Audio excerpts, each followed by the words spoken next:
நம்ம எல்லாருக்கும் தெரிந்த ஒரு குடும்பத்தை உங்களுக்கு முன்பாக நிறுத்த விரும்புகிறேன். ஹல்லேலூயா.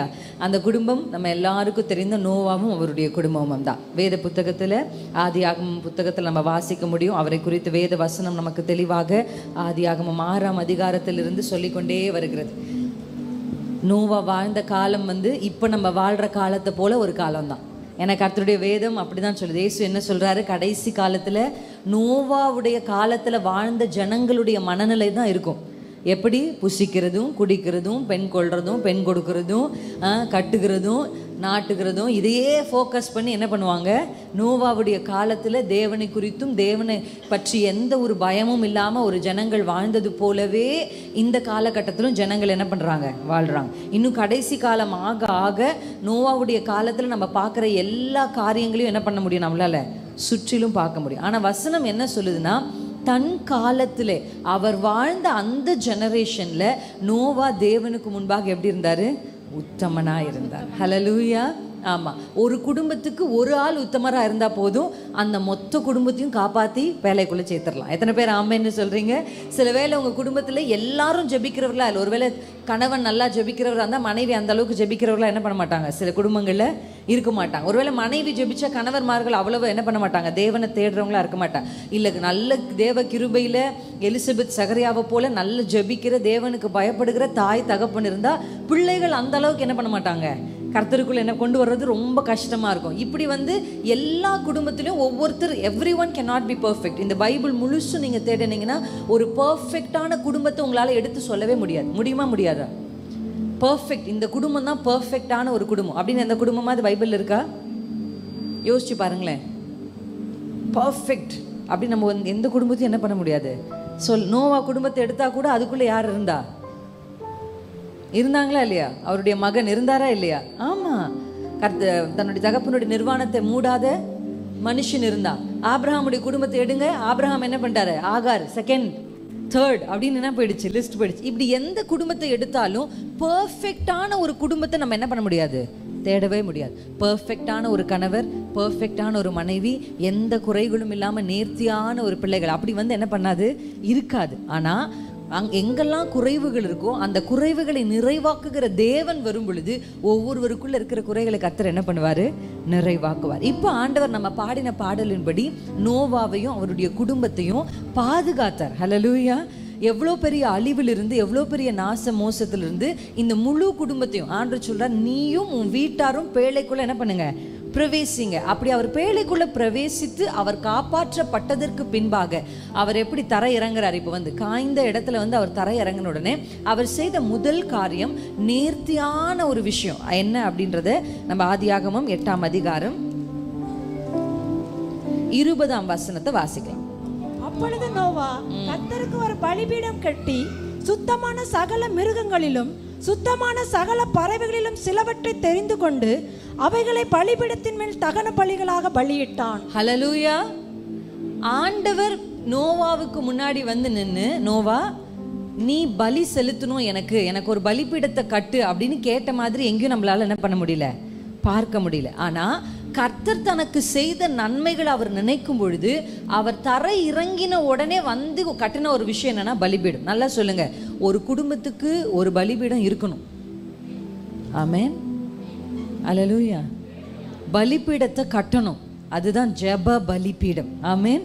ஒவ்வொரு குடும்பம் நீங்க வேதத்துல வாசிச்சு பாருங்க, ஒரு பலிபீடத்தை கட்டி அவர் கட்டி பலி செலுத்தினார். இல்ல, ரொம்ப அழகான ஒரு வார்த்தை இருக்காங்க, சுத்தமான மிருகங்களையும், சொல்லுங்களேன், சுத்தமான பறவைகள். எப்படி வேணும்னாலும் பலி செலுத்தலாம், எப்படி வேணும்னாலும் ஆராதிக்கலாம், எப்படி வேணும்னாலும் கர்த்தரை துதிக்கலாம். அப்படி இல்லை, சுத்த பலிகளை கர்த்தர் விரும்புகிறார். ஹல்லேலூயா. ஆமென்.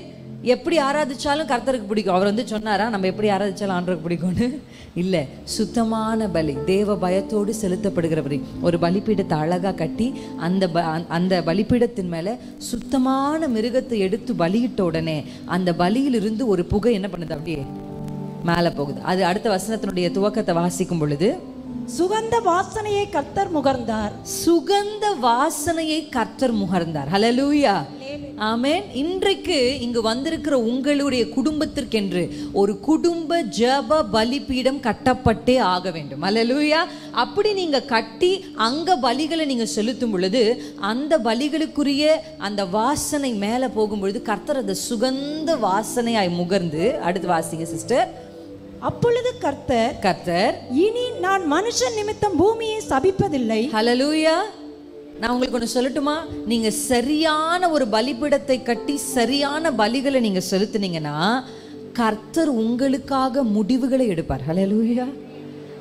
அங்க அவருடைய மனசுல ஒரு தீர்மானத்தை, இனி நான் என்ன பண்றதில்ல, இனி நான் அப்படி ஒரு முடிவை எடுத்ததுக்கு அப்புறமா 9ஆம் அதிகாரம் முதல் வசனத்தை நம்ம வாசிக்கிறோம். பின்பு தேவன் நோவாவையும் குமாரரையும் ஆசீர்வதித்து நீங்கள் பலுகி பெருகி பூமியை நிரப்புங்கள். ஹல்லேலூயா. இந்த இடத்துல நம்ம வாசிக்கிறோம், ஒரு பலிபீடத்தை கட்டி பலிகளை செலுத்தும் பொழுது அந்த வாசனை தேவனை நோக்கி போகும் பொழுது கர்த்தர் முதலாவது இந்த பூமியின் மேல் இருக்கிற சாபத்தை ஆசீர்வாதமாய் மாற்றுவார். ஹல்லேலூயா. உங்க வாழ்க்கையில நீங்க ஒருவேளை ஒரு சில சாபமான காரியங்களை அனுபவிச்சு கொண்டிருக்கிறீங்க, சில தவறான முடிவுகளினால சில விளைவுகளை அனுபவிச்சு கொண்டிருக்கிறீங்க, இல்ல சில முற்பிதாக்கள் செய்த சில தவறான உடன்படிக்கைகளினால நீங்க என்ன பண்ணிட்டு இருக்கீங்க, வேதனைகளை. நல்லா புரிஞ்சுக்கோங்க, நம்முடைய இப்ப நம்ம இருக்கிறோம் கிறிஸ்தவர்களா அப்படின்னா நம்முடைய முற்பிதாக்கள்லாம் என்ன செஞ்சுட்டு இருந்தாங்க? விக்கிரகங்களை வழிபட்டு வணங்கிட்டு இருந்தாங்க. விக்கிரகங்களுக்கு முன்பாக அவர்கள் காளைகளையும் பறவைகளையும் என்ன பண்ணாங்க, பலிகளை செலுத்தி ரத்தத்தை வைத்து என்ன பண்ணாங்க, உடன்படிக்கை பண்ணாங்க. உண்மையா இல்லையா? இப்பயும் அதை செய்யறாங்களா இல்லையா? உங்களை சுற்றி நீங்க பார்த்தீங்கன்னா என்ன செய்யறாங்க, வெட்டி உடன்படிக்கை செய்யறாங்க ரத்தத்தினால. அந்த ரத்தத்தினால அவர்கள் உடன்படிக்கை செய்யும் பொழுது அவர்கள் எப்படி உடன்படிக்கை செய்வாங்க தெரியுமா? அவங்களுக்காக மட்டும் உடன்படிக்கை செய்ய மாட்டாங்க. நானும் என் குடும்பமும் எப்பொழுதும் உங்களை என்ன பண்ணுவோம், வணங்குவோன்ற ஒரு உடன்படிக்கை செய்வான். இப்போ நீங்க இயேசுக்குள்ள ஒரு குடும்பம் அந்த விக்கிரகத்தின் பிடியிலிருந்து எகிப்தின் பிடியிலிருந்து வெளியே வரும் பொழுது அப்படி ஒன்றும் ஜாலியா பார்வோன் என்ன பண்ணல, கையை கட்டிட்டு ஓகே போயிட்டு வாங்க பாய் பாய் அப்படின்னு வழி அனுப்பலை. அப்படிதான் பிசாசும். நீங்க ஒரு அடிமைத்தனத்திலிருந்து புறப்பட்டு வரும் பொழுது, உங்க குடும்பம் வரும் பொழுது, இல்ல ஒரு மனுஷி அப்படிப்பட்ட விக்கிரகங்களின் கிரியையிலிருந்து வெளியே வரும் பொழுது உடனே பிசாசு கை கட்டி ஓகே ஜாலியா போயிட்டு வாங்க அப்படின்னு சொல்ல மாட்டான். பின்னாடியே வருவான், துரத்துவான். ஹல்லேலூயா. இப்போ என்ன செய்யணும்னா அப்படின்னா அந்த உடன்படிக்கையை முறித்து தேவனோடு ஒரு புதிய உடன்படிக்கையை செய்யணும். ஹல்லேலூயா. இன்றைக்கு கிறிஸ்துவுக்குள்ள வந்தும் கூட அநேகர் ஏன் தகப்பன்மார் தாய்மார் முற்பிதாக்களுடைய சாபங்களையும் பாவங்களுடைய விளைவுகளையும் நான் ஏன் அனுபவிக்கணும்னு நீங்க கேட்டீங்கன்னா, இன்னும் நீங்க அந்த ரத்தத்தோடு அங்க செஞ்ச உடன்படிக்கையை முறிச்சு இங்க தேவனோட ஒரு புதிய உடன்படிக்கையை நீங்க ஏற்படுத்தலன்னு அர்த்தம். ஹல்லேலூயா. ஆமென். இந்த இடத்துல ஆண்டவர் நோவாவை ஆசீர்வதித்தது மட்டும் இல்ல, நான் உன்னோட ஒரு உடன்படிக்கையை செய்கிறேன்.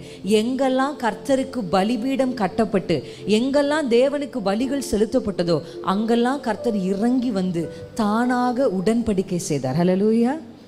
ரொம்ப அழகா ஒரு பாட்டு பாடணும், உடன்படிக்கையின் தேவன் தன் உண்மையில் பிசகாதவன்.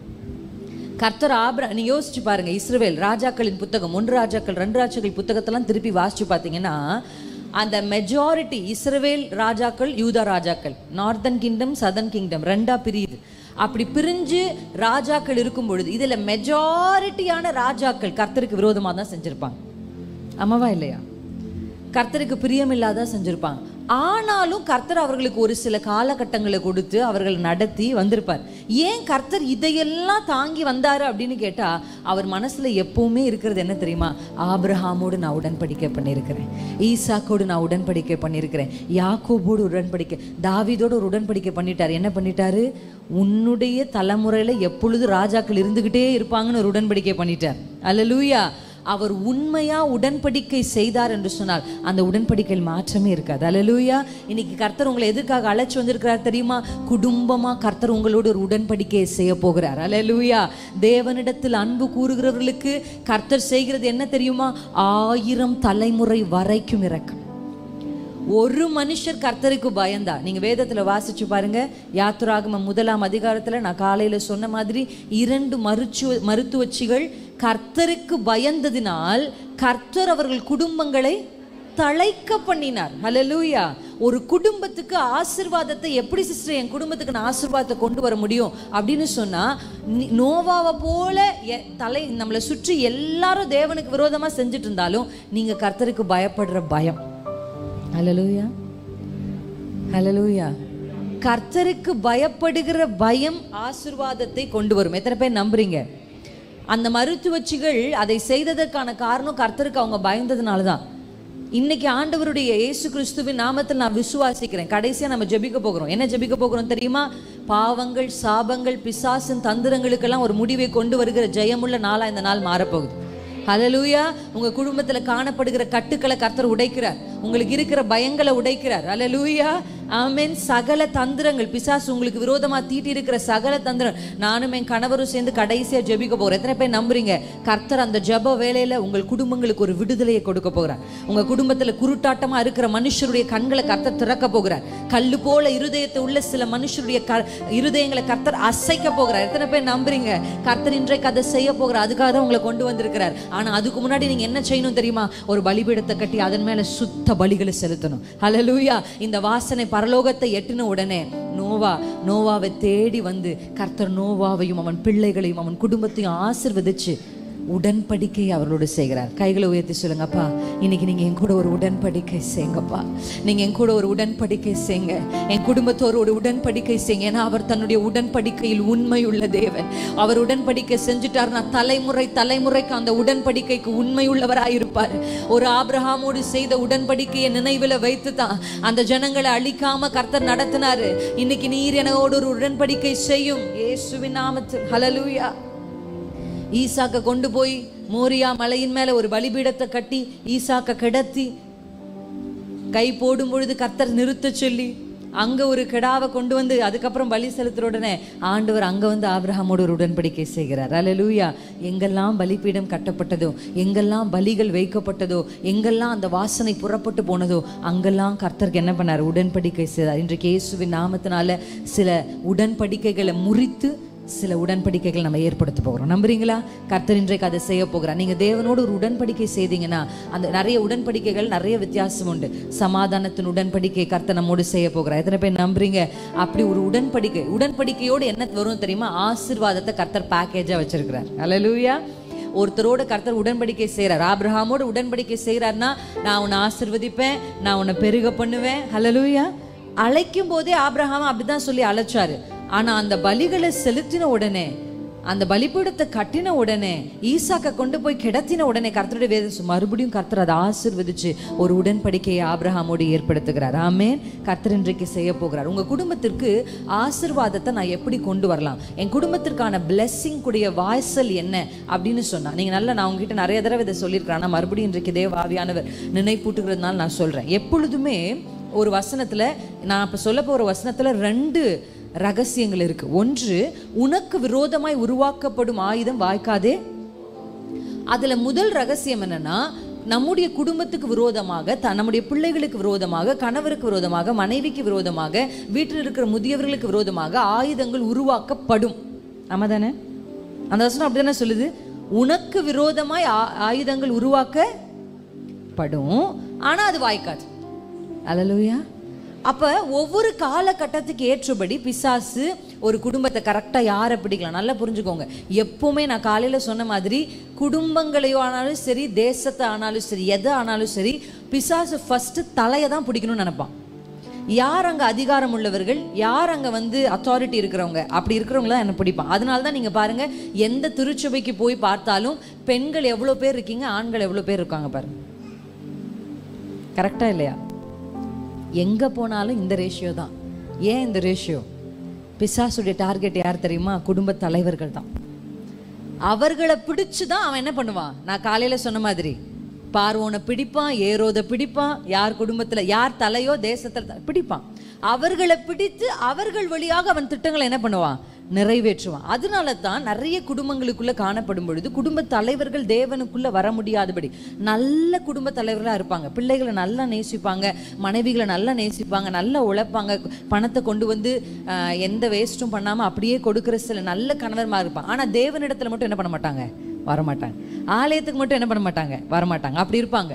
அப்ப இப்படிதான் குடும்ப தலைவர்களையும் தலைவிகளையும், ஒருவேளை குடும்ப தலைவர் அதுல இருந்து தப்பிச்சிட்டாருன்னா அடுத்து யாரை பிடிப்பான், தலைவிகள். ஸோ இப்படிதான் பிசாசு ஒவ்வொருவரையும் பிடித்து அவர்கள் வழியாக அவனுடைய திட்டங்களை என்ன பண்ணுவான், செய்வான். இப்ப ஆயுதங்கள் உருவாக்கப்படும், ஆனா ஆயுதங்கள் வாய்க்காதே போகும். இப்ப இந்த ரெண்டு வார்த்தைக்கு நடுவுல ஆண்டவர் ஒரு மனுஷனை நிறுத்துவார். ஹல்லேலூயா. எத்தனை பேர் நம்புறீங்க? ஆமென். ஒரு குடும்பத்துக்கு ஒரு மனுஷன் நின்னா போதும், ஒரு குடும்பத்துக்கு ஒரு மனுஷர் நின்னா போதும், அந்த ஆயுதங்களை வாய்க்காதே போக பண்ணலாம். ஃபார் எக்ஸாம்பிள், எப்படி உங்களுக்கு நான் சிம்பிளா சொல்றேன், நமக்கு எல்லாருக்கும் தெரிஞ்ச எஸ்தருடைய ஸ்டோரியை நீங்க எடுத்தீங்கன்னா, எஸ்தரை குறித்து நம்ம வாசிக்கும் பொழுது ஒரு ஆயுதத்தை ஆமானை கொண்டு என்ன பண்றான், பிசாசு உருவாக்குறான். இப்ப இந்த ஆயுதம் யூத ஜனங்களை அழிக்கணும். இப்ப இந்த ஆயுதம் நேரா வரும் பொழுது இந்த ஆயுதத்தை அப்படியே தடுத்து திருப்பி விடுறதுக்கு எஸ்தர் போய் நடுவுல நின்னால இல்லையா? ஹல்லேலூயா. ஆயுதம் உருவாக்கப்பட்டது, ஆனா வாய்க்கல. ஹல்லேலூயா. யோசேப்புக்கு விரோதமா அவருடைய சொந்த அண்ணன்மார்களால் என்ன பண்ணப்பட்டது, ஆயுதம் உருவாக்கப்பட்டது, ஆனா வாய்க்கல. அப்பனா என்ன, ஒவ்வொரு காலகட்டத்திலையும் ஒவ்வொரு மனுஷருக்கு விரோதமாக பிசாசு ஆயுதங்களை உருவாக்குவான். உங்க குடும்பத்துக்கு விரோதமா உருவாக்குவான். முதல்ல அந்த உண்மையை நீங்க என்ன பண்ணணும், அக்செப்ட் பண்ணும். ஆனா அந்த ஆயுதம் உருவாக்கப்படும், ஆனா அது வாய்க்காது. ஏன் தெரியுமா, நீங்க அங்க நின்று கொண்டிருக்கிறீங்க. ஹல்லேலூயா. ஒரு ஆயுதம் வரும்போது நீங்க சொல்லணும், நீ என்னுடைய குடும்பத்துக்கு விரோதமா என்ன பண்ண முடியாது, எதையும் செய்ய முடியாது, ஏன்னா நான் இப்ப நின்று கொண்டிருக்கிறேன். ஹல்லேலூயா. நான் நின்று கொண்டிருக்கிறேன். அப்படிதான் வேத புத்தகத்துல எந்தெந்த ஆயுதங்களை எல்லாம் பிசாசு உருவாக்கி அனுப்பினானோ அதே ஆயுதங்களை வச்சு கர்த்தர் ஆசீர்வாதமா திருப்பி இருக்கிறார். வாசிச்சிருக்கிறீங்களா? இந்த ஸ்டோரிஸ் எல்லாம் எடுத்து பாருங்க. நம்ம இப்ப சொன்ன எல்லாம் யோசேப்பை எடுத்து பாருங்க. ஆயுதங்கள் உருவாக்கப்பட்டு குழியில போடப்பட்டார். ஆனா வசனம் சொல்லுது, அதே ஆயுதத்தின் வழியாக, அதே அண்ணன்மார்களின் வழியாகத்தான் எகிப்துக்கு கொண்டு போகப்பட்டார். ஹல்லேலூயா. உங்க வாழ்க்கையில எப்ப எல்லாம் நீங்க விரக்திகளையும் தோல்விகளையும் சந்திக்கிறீங்களோ அப்ப நீங்க ஒண்ணு புரிஞ்சுக்கணும். என்ன தெரியுமா, நான் எப்பொழுதுமே சொல்லுவேன், கர்த்தருடைய வேதம் சொல்லுகிறது இல்ல, இப்பொழுது இக்காலத்து பாடுகள் இருக்கா, அந்த வசனம், இக்காலத்து பாடுகள் இனி வரும் மகிமைக்கு ஒப்பிடத்தக்கவைகள் அல்ல. ஒப்பிடத்தக்கவைகள் அல்ல அப்படின்னா என்ன, உங்களால கம்பேர், ஒரு தராசை நிறுத்தி இப்ப நீங்க அனுபவிக்கிற கஷ்டத்தை இந்த பக்கமும் பிற்காலத்துல கர்த்தர் உங்களுக்கு கொடுக்க போகிற மகிமை இந்த பக்கமும் வைக்கவே முடியாது. அல்லேலூயா. அல்லேலூயா. ஒரு எலியை இந்த பக்கமும் ஒரு யானையை தராசுல கொண்டு வந்து உங்களால வைக்க முடியுமா? யானையை தராசுல வைக்க முடியுமா சொல்லுங்க எனக்கு. வைப்பீங்களா? வைக்க மாட்டீங்க. நீங்க பார்க்கறதெல்லாம் இப்ப எலிதான். இப்ப நீங்க பார்க்குற அந்த இக்காலத்து பாடுகள் இனி வரப்போகிற மகிமைக்கு ஒப்பிடத்தக்கவை, அதை கம்பேரே பண்ண முடியாது. நான் ஒரு வருஷம் நான் இப்படி கஷ்டப்பட்டேன், அதனால நான் இப்படி அப்படியெல்லாம் இல்லை. ஐயோ, நான் கஷ்டப்பட்டதெல்லாம் ஒண்ணுமே இல்லை, கர்த்தர் என்னை இப்ப எப்படி வச்சிருக்கிறா தெரியுமா, நீங்க சொல்ற ஒரு காலத்தை கர்த்தர் உங்களுக்கு வச்சிருக்கிறார். நம்புறீங்களா கர்த்தர் உங்களுக்கு அதை செய்வார் என்று சொல்லி? ஹல்லேலூயா. வேத புத்தகத்தில் நம்ம வாசிக்கிற, நான் இன்னும் 4 நிமிஷத்துல முடிக்க போகிறேன். வேத புத்தகத்தில் நம்ம வாசிக்கும் பொழுது கர்த்தருக்கு பயப்படுகிற மனுஷனுடைய ஆசீர்வாதங்கள் என்று சொல்லி நம்ம சங்கீதத்துல வாசிப்போம் இல்லையா? எப்பொழுதுமே கர்த்தருக்கு பயப்படுகிற ஒரு மனுஷனும் ஒரு மனுஷியும் ஒரு குடும்பத்துல இருந்தா அந்த குடும்பத்துல ஆசீர்வாதங்கள் தானா என்ன பண்ணும், வரும். இப்போ ஒரு குடும்பத்தை கட்டுறதுக்கு நம்ம என்ன செய்யணும்? To build a family. நல்லா புரிஞ்சுக்கோங்க, அன்பு தான் ஃபவுண்டேஷன். ஒரு குடும்பத்தை கட்டி எழுப்புறது என்னங்க ஃபவுண்டேஷன்? அன்பு. நம்ம வேதத்துல வாசிக்கிறோம்ல, கர்த்தர் ஒரு உவமையை சொன்னார். என்ன சொன்னாரு? ஒருவன் கற்பாரின் மேல கட்டுனா, ஒருவன் மணலின் மேல கட்டுனா. இப்ப கற்பாரின் மேல கட்டினவனும் மணலின் மேல கட்டினவனும் வெளிப்பக்கத்திலிருந்து பார்த்தா 2 பேரும் கட்டினது தான் தெரியும். ஆமென். உள்ள என்ன இருக்குன்றது யாருக்குமே என்ன பண்ணாது, தெரியாது.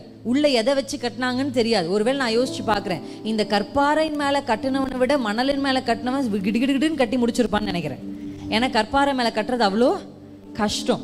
இப்ப 2 பேரும் கட்டி முடிச்சுட்டாங்க. 2 பேரும் பார்க்கும்போது எப்படி தெரியும், என்ன நீ அங்க போற அப்படி இருக்க, நான் இங்க இருக்க நல்லா இருக்கேன், ஒன்னும் வித்தியாசம் இல்லையே, நீயும் நான் ஒண்ணுதான். எப்ப தெரியுமா இவங்க 2 பேருக்குள்ள வித்தியாசம் தெரியும்? புயலும் காற்றும் தான். ஹல்லேலூயா. இந்த புயலும் காற்றும் தான் யார் எதன் மேல வீட்டை கட்டியிருக்காங்கன்னு தெரியும். ஆமென். அப்ப நம்மளை நிரூபிக்க போறது என்ன சொல்லுங்க? புயலும் காற்றும் தான். அதனாலதான் நான் எப்பவுமே சொல்லுவேன், பிரச்சனைகளுக்கு நான் எப்பவுமே ஆண்டவருக்கு நன்றி தான் சொல்லுவேன். இந்த புயலும் காற்றும் வரலன்னா நான் கற்பாறை மேல கட்டினவன்றது எப்படி தெரிஞ்சிருக்கும் எல்லாருக்கும்? இந்த புயலும் காற்றும் வந்து அந்த வீடு சாஞ்ச போது தான் எல்லாரும் கண்டுபிடிச்சாங்க, இல்லை இவளுடைய வீடு, இவனுடைய வீடு, இன்னாருடைய வீடு சாயலே. காரணம் என்ன? கற்பாறையாகிய கிறிஸ்துவின் மேல் இந்த வீடு கட்டப்பட்டிருக்கிறதுனால. ஹல்லேலூயா, ஆமென். எத்தனை பேர் நம்புறீங்க என்னுடைய வாழ்க்கையில உங்க வாழ்க்கையை கட்டி எழுப்புகிறதுக்கு ஃபவுண்டேஷன் லவ், அன்பு தான் ரொம்ப முக்கியம், ஆமா தானே? ஆனா ஃபவுண்டேஷனை மட்டும் போட்டுட்டு போய் உள்ள உட்கார முடியுமா? உட்கார முடியாது. ஆனா கட்டி எழுப்பணும்னா ஒரே ஒரு வசனம் முடிக்க போறேன், என்னோடு கூட சேர்ந்து நீங்க வாசிக்க போகிறது ப்ராவர்ப்ஸ், நீதிமொழிகள் 24:3. வீடு ஞானத்தினாலே கட்டப்பட்டு விவேகத்தினாலே நிலைநிறுத்தப்படும். அறிவினாலே அறைகளில் அருமையும் இனிமையுமான சகலவித பொருட்களும் நிறைந்திருக்கும். ஹல்லேலூயா. இப்ப ஒரு வீட்டை கட்டணும்னா அன்பு மட்டும் போதாது. எல்லாரும் சேர்ந்து இந்த வார்த்தையை சொல்லுங்களேன், அன்பு மட்டும் போதாது. ஃபவுண்டேஷன் ஸ்ட்ராங்கா இருக்கிறதுக்கு அன்பு தேவை. அன்பு தான் ரொம்ப பிரதானம். அன்பு இல்லைன்னா நம்ம ஒண்ணுமே இல்லை. ஆனா நான் ஒரு குடும்பத்தை கட்டி எழுப்பணும்னா, ஒரு குடும்பம் கட்டப்படுவதற்கு ஞானம் தேவை. ஹல்லேலூயா, ஆமென். நம்ம எல்லாருக்கும் தெரிஞ்ச ஒரு வசனம், பிள்ளைங்க +2 எக்ஸாம் எழுதும் போது, பிள்ளைங்க 10th எக்ஸாம் எழுதும் போது, பிள்ளைங்களுக்கு ஜெபிக்கும் போது நீங்க ஒரு வசனம் சொல்லி ஜெபிப்பீங்க. என்ன வசனம் சொல்லுங்க? தயவு செஞ்சு குதிரை யுத்த நாளுக்கு ஆயத்தமாகும்னு சொல்லிடாதீங்க. ரொம்ப போர் அடிக்குது, பிள்ளைங்களுக்கே போர் அடிக்குது அந்த வசனம். குதிரை யுத்த நாள். அடுத்து வேற என்ன சொல்லுவீங்க? ஒருவன் ஞானத்தில் குறைவுள்ளவனா இருந்தால், அது உங்களுக்கு சொன்னாரா அவர் எக்ஸாம் எழுதுற பிள்ளைங்களுக்கு தான் அந்த வசனம்னு? எப்போ பார்த்தாலும் எக்ஸாம் எழுதுற பிள்ளைகளுக்கு நம்ம என்ன சொல்லிடுறோம்? ஒருவன் அவனும் சொல்லலை நான் ஞானத்தில் குறைவுள்ளவனா. ஞானத்தில் குறைவுள்ளவனா இருந்தால் சம்பூர்ணமாய் கொடுக்கிறவரும் ஒருவரையும் கடிந்து கொள்ளாதவருமாய் கர்த்தரிடத்தில் கேட்டு பெற்றுக்கொள்ள கடவன். அப்படி இருக்க அந்த வசனம் யாக்கோபு 1ஆம் அதிகாரத்தில் அந்த வசனம் இருக்கு. இந்த வசனத்தை வாசிச்சு எதுக்கு நம்ம சொல்றது? படிக்கிற பிள்ளைகளுக்காக. தயவு செஞ்சு சொல்றேன், அது படிக்கிற பிள்ளைகளுக்காக மட்டும் இல்லை, வீட்டில் வயசான மாமிக்காகவும் தான். ஒரு மருமக வீட்டுக்கு வரும் பொழுது எப்படி ஜெபிப்பீங்க? ஆண்டவரே எனக்கு நல்ல மருமகளா கொடுங்க இயேசுப்பா. எங்க மாமியார் கிட்ட போய் ஒருத்தங்க சொன்னாங்களா, என்ன சொன்னாங்க? உங்க மருமக மாதிரியே எங்களுக்கு ஒரு மருமக பார்த்துட்டாங்க அப்படின்னாங்களா எங்க மாமியார் கிட்ட. உடனே எங்க மாமியார் பயங்கரமான விஸ்டமா பேசுவாங்க. அவங்க என்ன சொன்னாங்க தெரியுமா? கண்டிப்பா என் மக மாதிரியே ஒரு மகன் உங்களுக்கு இருந்தா என் மருமக மாதிரியே ஒரு மருமகளை பார்த்து தரேன். ஆமா, நமக்கு நல்ல மருமக வேணும்னு ஆசை. ஆனா நம்ம பிள்ளைகளை அப்படி ஒரு நல்ல மகனா, இப்ப என்னுடைய கணவரை குறிச்சு மனைவி தான் ஃபர்ஸ்ட் சாட்சி சொல்லணும், ஆமாவா இல்லையா? ஜஸ்ட் பிகாஸ் அவர் எனக்கு கணவர்ன்றதுனால நான் அவரை குறித்து அப்படி சொல்கிறது இல்லை. ஏன்னா தேவனுடைய பலிபீடம் இது, நான் பொய்யெல்லாம் என்ன பண்ண முடியாது, சொல்லவே முடியாது. எனக்கு கர்த்தர் கொடுத்த கணவர் அவ்வளோ ஒரு நல்ல ஒழுக்கத்தில், அவ்வளோ ஒரு நல்ல குணங்களோடு அவங்க தாய் அவர் வளர்த்துருக்குறாங்க. ஆமென். ஆமாம், முகம் காமிக்கவே மாட்டார் அவர். என்னுடைய சின்ன அசைவுகளை வைத்து என்னுடைய உணர்வுகளை புரிஞ்சுப்பார். இல்லைனா ஒரு பெண்ணா இவ்வளவு இடங்களுக்கு நான் என்ன பண்ண முடியாது, பிரயாணப்பட்டு போக முடியாது. நிறைய ஒரு இடத்துல ஒரு மனுஷர்கள் வித்தியாசமாக இருப்பாங்க. பெண்கள் ஊழியம் செய்கிறத இப்போதான் என்கரேஜ் பண்ணுற ஒரு காலம் வந்திருக்கு. எல்லாரும் என்கரேஜ் பண்ண மாட்டாங்க. அப்படி ஒரு இடங்களெல்லாம் என்னை கொண்டு வந்து நீ போ, நீ பேசு, உன் மேலே ஒரு அபிஷேகம் இருக்கா அப்படின்னு விட்டு கொடுத்து உட்கார்ற ஒரு கணவர் யார் இருக்கா? ஆமென். ஆமாம், அப்படியெல்லாம் நல்ல குணங்களோடு. அதை நான் சொல்லுவேன், எனக்கு என் பையனை பார்த்தா கொஞ்சம் பொறாமையாகவே இருக்கும். ஏன் சொல்லுங்க? இவ்வளோ நல்ல அப்பா அவனுக்கு, அவ்வளோ நல்ல அப்பா. சின்ன சின்ன விஷயம் கூட அவனுடைய எல்லா அசைவுகளையும் கண்காணிச்சுக்கிட்டே அவனை அப்படி கேர்ஃபுல்லாக பார்த்துப்பார், அவ்வளோ நேசிப்பார். குடும்பம் தான் அவருக்கு முதல், ஆண்டவருக்கு அடுத்து அவர் முதலிடம் கொடுக்கறது குடும்பம் தான். எப்பவுமே நான் பார்த்துருக்கேன், நிறைய கணவன்மார்கள் எப்போ மனைவியை விட்டுட்டு வெளியில போகலான்னு இருப்பாங்க. ஆனால் இவர் அப்படி போகவே மாட்டார். எங்கே போனாலும் பிள்ளைகளையும் மனைவியும் கூட்டிட்டு போகணும் அப்படின்ற ஒரு எண்ணம். ஹல்லேலூயா. அப்பனா நல்ல மருமக வேணும்னு ஆசைப்படுற நம்ம பையனை அப்படி நற்குணங்களோட, நல்ல உதவி செய்கிற மனப்பான்மையோட, நல்ல மனைவியை நேசிக்கிறவரா, அன்பு கூறுகிறவரா, அப்படி நம்ம பிள்ளைய வளர்த்துட்டு நம்ம என்ன பண்ணிருக்கலாம், நல்ல மருமகளை. இப்போ நான் உங்களுக்கு ஒன்று சொல்லித்தரேன். இப்போ இதுக்கப்புறம் யாருக்கெல்லாம் கல்யாணம் ஆக போதோ ஜெபிக்கும் போது, எனக்கு ஒரு நல்ல மருமக வேணும்னு ஜெபிங்க. நல்ல ஜெபம் தான். எனக்கு ஒரு நல்ல மருமகன் வேணும்னு ஜெபிங்க, அந்த கர்த்தர் அங்கீகரிப்பார். ஆனால் கூடுதலாக ஜெபிங்க, ஆண்டவரே வருகிற மருமகளை நல்ல விதமாய் நடத்த எனக்கு ஞானத்தை தார். அல்லேலூயா. ஆமென். வரதட்சணையை கேட்கறத விட ஞானத்தை கேளுங்க. வரதட்சணை வந்த மாதிரியே அந்த வரதட்சணையாலேயே பிரச்சனை பிரிஞ்சு போயிடுது குடும்பம். நீங்க ஞானத்தை கேட்டீங்கன்னா எல்லாவற்றையும் கர்த்தர் உங்களுக்கு கொடுத்துருவார். சரி, ஹல்லேலூயா. ஒரு கணவன் ஒரு இப்போ நீங்கள் திரும்ப வாலிப பிள்ளையா இருக்கீங்க, திருமணத்துக்காக பெண் பார்க்குறீங்க, கல்யாணம் செஞ்சுக்க போறீங்க அப்படின்னா என்ன கேட்கணும் ஆண்டு இடத்துல? ஆண்டவரே ஹேண்ட்ஸமாக இருக்கணும், மீச முருவலாக இருக்கணும், தாடி இருக்கணும், அப்படி கேட்குற நீல முடி வேணும், சுண்டுனா ரத்தம் வரணும், அப்படி ஒரு வெள்ளையா இருக்கணும், இப்படி எல்லாம் கேட்கறத விட்டு ஆண்டவரே நீர் கொடுக்குற மனைவிக்கும் நீ கொடுக்குற கணவனையும் சரியான விதத்தில் நடத்த நேசிக்க எனக்கு என்ன பண்ணுங்க? ஞானத்தை கொடுங்க. ஹல்லேலூயா. ஒருவன் ஞானத்தில் ஒரு குடும்பம் கட்டப்படும், ஒரு வீடு எப்படி கட்டப்படும் தெரியுமா? ஞானத்தினால தான் கட்டப்படும். இன்றைக்கு ஞானம் கிறிஸ்துவ குடும்பங்களில் குறைவா இருக்கிறதுனால தான் குடும்பங்கள் இடிக்கப்படுது. யார் இடிப்பா? புத்தி இல்லாத ஸ்திரீ தான் இடிப்பா. ஞானம் குறையும் போது, புத்தி இல்லாத போது தான் இடிவும் இழப்புகளும் பிரிவுகளும் என்ன பண்ணுது? குடும்பங்கள்ல வருது. ஆமென். அந்த எந்த ஒரு மனுஷன், எப்படி நான் சொன்னேனோ, ஒரு மனுஷர் தேவனுக்கு பயந்தா எப்படி ஒரு குடும்பத்துக்கு ஆசீர்வாதம் வருமோ, ஒரு மனுஷர் தேவனுக்கு விரோதமான கிரியைகளை செய்யும் போது அந்த குடும்பங்களுக்கு நேராக என்ன வருது? ஆபத்துகளும் சாபங்களும் வருது. ஆனா அது நடுவில் நிற்கிற ஒரு ஸ்திரீயா ஒரு புருஷனா கர்த்தர் நம்மை மாற்ற இன்றைக்கு விரும்புகிறார். இன்றைக்கு நான் ஒரே ஒரு பாயிண்ட் உங்களுக்கு ஆணித்தரமா சொல்றேன். ஒவ்வொருவரும் பிள்ளைகளை பெற்று எடுத்த உடனே ஆண்டவரே எனக்கு பிள்ளை கொடுத்துருன்ற சந்தோஷம், நல்ல விஷயம் தான். எனக்கு பேர பிள்ளையை கொடுத்துரு சந்தோஷம், நல்ல விஷயம் தான். ஆனா பிள்ளையை பெற்று எடுத்த உடனே ஆண்டவரத்துல கேட்கணும், ஆண்டவரே இந்த பிள்ளையை கர்த்தருக்கு ஏற்கும் சிற்சையில உமக்கு பயப்படுகிற மனுஷனா நான் வளர்க்கறதற்கு எனக்கு ஞானத்தை தாரும் என்று அந்த பிள்ளைய மடியில கடத்திட்டு கேட்கணும். இன்னைக்கு நான் வர்றதுக்கு முன்னாடி ஒரு சம்பவத்தை படித்தேன். 20 வயசு பையன் தன்னுடைய சொந்த தாயையும் தன்னுடைய சொந்த தம்பியும் கழுத்தை அறுத்து கொண்டு இருக்கான் சொந்த வீட்டில். ஏன் எதுக்காகப்பா கொலை செஞ்சேன்னு கேட்டா, எங்க அம்மா அரியர் வச்சதுனால திட்டுனாங்க, அதுக்காக கொலை செஞ்சேன்னு சொன்னான். சரி, அம்மாவை கொலை செஞ்ச, ஏன் தம்பியை கொலை செஞ்ச? எங்க அப்பா வெளிநாட்டில் இருக்கார், என் தம்பி தனியா இருப்பான், நான் ஜெயிலுக்கு போயிட்டேன், அதுக்காக அவனை கொலை செஞ்சேன். இன்றைக்கு குடும்பங்களுக்குள்ள சத்துருவின் தந்திரங்கள் எப்படி இருக்கு பார்த்தீங்களா? ஒரு பிள்ளையை பெற்றெடுத்த உடனே அந்த பிள்ளையை வளர்க்கறதுக்கு ஒரு ஞானம். ஒரு மருமக வீட்டுக்கு வரும் பொழுதே அந்த மருமக, ஆண்டவரே என் மருமகளை நான் நல்ல கனிவா நடத்தி, ஒரு விஷயத்தை அவளுக்கு சொல்லனாலும் நல்ல வார்த்தைகளை சரியான இதை சொல்லி அந்த மருமகளை நடத்துறதுக்கு எனக்கு ஞானம் தாங்க. ஒரு மருமகளா நீங்க ஒரு குடும்பத்துக்கு போனா, ஆண்டவரே அந்த குடும்பத்துக்கு நான் போகிறேன், அந்த குடும்பத்தில் இருக்க மாமனார மாமியார அங்க இருக்கிற அவரோட உடன் பிறந்தவர்களாம் நேசிக்கித்து அவர்களை சரியாய் அனுசரித்து நடத்த எனக்கு ஞானம். இப்படி ஒவ்வொருவரும் ஒவ்வொரு பொறுப்புகளில் நின்று நீங்க ஞானத்தை கேட்டீங்கன்னா இந்த குடும்பம் கட்டி எழுப்பப்படுமா படாதா? ஏன்னா ஆண்டவர் சொல்லிட்டாரே, ஒருவன் குறைவுள்ளவர் இருந்தா கேட்டா நான் கொடுப்பேன். எப்படி கொடுப்பேன்? கேட்கறதுக்காக 10 ரூபாய் 20 ரூபாய் கொடுக்கிற தேவன் அல்ல, கேட்டா சம்பூர்ணமா கொடுக்கிற தேவன். அல்லேலூயா. எத்தனை பேர் நம்புறீங்க? ஞானத்தினால்தான் வீடு கட்டப்படும். இன்னைக்கு ராத்திரி குடும்பமா, இப்ப நம்ம கடைசியா இப்ப ஜெபிக்கிறதுக்கு முன்னாடி இன்னைக்கு நீங்க போய் நைட்டு ஜெபம் பண்ணுங்க. ஒரு கணவன் மாதிரி ஜெபிக்கணும், என் மனைவிய சரியான விதத்துல நேசித்து நடத்த எனக்கு ஞானம் வேணும்னு சகோதரர்கள் ஜெபிங்க, சகோதரிகள் ஜெபிங்க. என்னுடைய கணவருடைய உணர்வுகளை புரிந்து கொண்டு அவரை கோபப்படுத்தாம அவரை மனமடிவாக்காம இந்த குடும்பத்தை நடத்துறதுக்கு எனக்கு ஞானம் தாங்க. இன்னைக்கு ராத்திரி போய் நீங்க ஜெபிங்க. பிள்ளைகள் ஜெபிங்க, என் பெற்றோருக்கு கீழ்ப்படிந்து என் பெற்றோரை பெருமைப்படுத்துகிற ஒரு வாழ்க்கையை நான் வாழணும். அந்த காலத்துல குடும்பத்தின் கஷ்டத்தை நிறைய உணர்கிற வாலிபர்கள் இருந்தாங்க. ஆனா இன்னைக்கு எப்படி இருக்காங்க தெரியுமா? வாலிபர்கள் குடும்ப கஷ்டத்தை அதிகமா என்ன பண்ணல, உணரல. இன்னைக்கு அதனால தான் அப்பா போய் வெளிநாட்டுல கஷ்டப்படுறாரு, அம்மா இங்க கஷ்டப்படுறாங்கன்னு அந்த பையன் ஒரு நிமிஷம் யோசிக்கல. தன்னை சொன்ன ஒரு வார்த்தை அவனை கொலைகாரனா இன்னைக்கு மாத்திருச்சு. இயேசுவின் நாமத்துல கர்த்தர் இன்றைக்கு இந்த குடும்பங்களை கட்டி எழுப்ப கர்த்தர் விரும்புறார். அந்த குடும்பத்துக்கு என்ன வேணும் சொல்லுங்க? ஞானம் வேணும், ஞானம் வேணும். இந்த ஞானம் எப்படி கிடைக்கும்? நீதிமொழிகள் சொல்லுது, கர்த்தருக்கு பயப்படுதலே ஞானத்தின் ஆரம். இப்போ எங்க வந்துருச்சு? பயத்துக்கு வந்துருச்சா? வந்த ஃபர்ஸ்ட் வசனத்துக்கே வந்துருச்சா? நீங்க தேவனுக்கு பயப்படும் பொழுது அந்த ஞானத்தை கர்த்தர் உங்களுக்கு கொடுப்பார். ஞானம் உங்களுக்குள்ள இருக்கும்போது உங்க குடும்பம் கட்டி எழுப்பப்படும். அல்லேலூயா. கண்களை மூடி ஒரே நிமிஷம் உட்கார்ந்த மாதிரி ஆண்டவருடைய சமூகத்தில், இயேசுப்பா எனக்கு அந்த ஞானத்தை கொடுங்க. இன்னைக்கு என் குடும்பத்தோடு உடன்படிக்கை செய்யுங்க.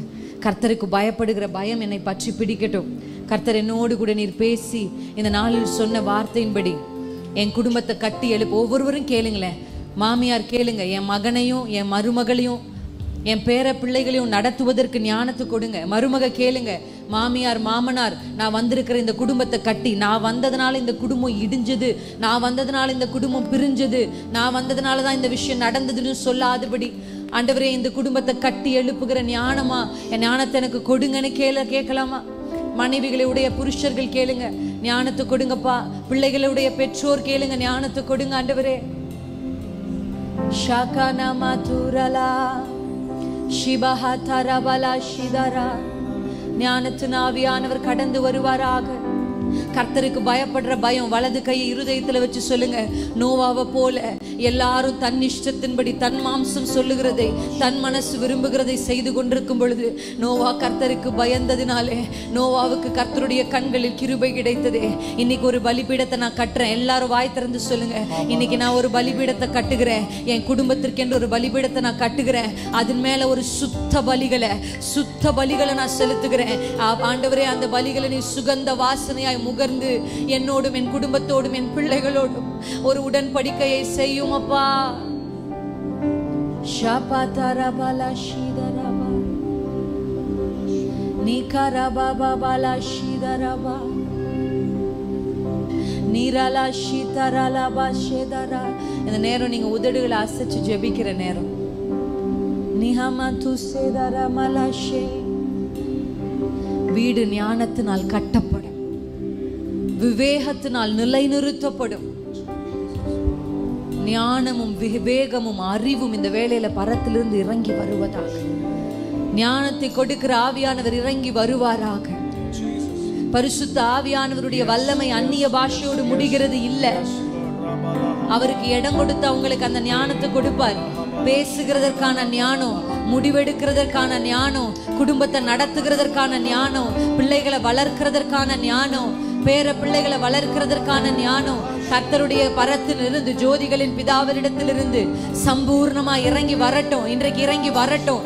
இனி மதியீனமான முடிவுகள் குடும்பங்களில் எடுக்கப்படுவது இல்லை. இன்னைக்கு தேவையில்லாத நபர்களோட ஐக்கியங்கள் இல்லை. இயேசுவின் நாமத்துல கர்த்தரதை கட் பண்றார். ஷகிதா ரபா பாபா ஷீதா ரபா பாபா. நிறுத்தப்பட வேண்டிய தேராகுகள் நிறுத்தப்படுவார்களாக. பிரிக்கப்பட வேண்டிய லோத்துகள் பிரிக்கப்படுவார்களாக. அனுப்பப்பட வேண்டிய கேத்துராக்கள் அனுப்பப்படுவார்களாக. அனுப்பப்பட வேண்டிய ஆகார்களும் இஸ்மவேலர்களும் குடும்பங்களை விட்டு அனுப்பப்படுவார்களாக. ரியாபா ஷீதரபா. ஆபிரகாமே, உன் குடும்பம் ஆசீர்வதிக்கப்பட ஒரு சிலரை நான் நிறுத்துவேன், ஒரு சிலரை நான் அனுப்புவேன், ஒரு சிலரை நான் பிரிப்பேன். ஷாகாபாதரபா லீஷேதரபா. இதையெல்லாம் செய்துதான் கர்த்தர் கானானுக்கு உன்னை கொண்டு போவார். தேராகுகள் நிறுத்தப்படுகிறார்கள். விக்கிரகத்தோடு சம்பந்தப்பட்ட காரியங்கள் நிறுத்தப்படுகிறது. இயேசுவின் நாமத்தில் தேராகுகள் நிறுத்தப்படுகிறார்கள். உலக சிநேகமுடைய லோத்துக்கள் பிரிக்கப்படுகிறார்கள். உங்களை உலகத்தோடு கொண்டு போய் சேர்த்து உங்களை விழத்தள்ளுகிற, பண ஆசைக்குள்ள சிக்க வைக்கிற, அப்படி பிசினஸ் கொண்டு வருகிற தந்திரங்களை கொண்டு வருகிற லோத்துக்களை கர்த்தர் பிரிக்கிறார் குடும்பங்களை விட்டு. லோத்துக்கள் பிரிக்கப்படுகிறார்கள். ரபா ஷிகா ரபா சேதா ரபா. தேவையில்லாத இணைப்புகள் துண்டிக்கப்படுகிறது. இயேசுவின் நாமத்தில் இந்த குடும்பங்களை விட்டு கர்த்தர் துண்டிக்கிறார். லோத்துகளை பிரிக்கிறார், லோத்துகளை பிரிக்கிறார் கர்த்தர். ஷாகா ரபா பாபா ரபா லாஷிதா ரபா. பரியாசம் பண்ணுகிற இஸ்மவேலை கர்த்தர் துரத்துகிறார், கர்த்தர் துரத்துகிறார். அடிமைத்தன அனுபவங்களை கர்த்தர் துரத்துகிறார். ஆகாருக்கும் இந்த குடும்பத்துக்கும் சம்பந்தம் இல்லை. இனி அடிமைத்தனத்துக்கும் உங்களுக்கும் சம்பந்தம் இல்லை. இனி எகிப்தின் அடிமை பெண் உன் வீட்டில் இருப்பது இல்லை. இனி எகிப்தின் கிரியைகள் உனக்குள் இருப்பதில்லை. ஆகாரையும் இஸ்மவேலையும் அனுப்பிவிடு.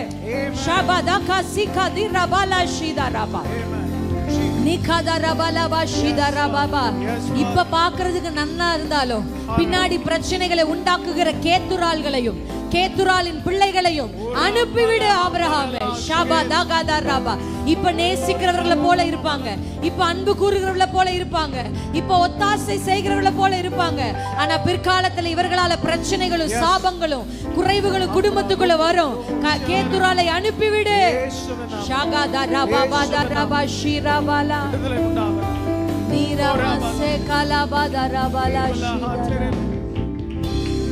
கர்த்தனே நல்லவர், கர்த்தனே நல்லவர், கர்த்தனே நல்லவர் அப்பா.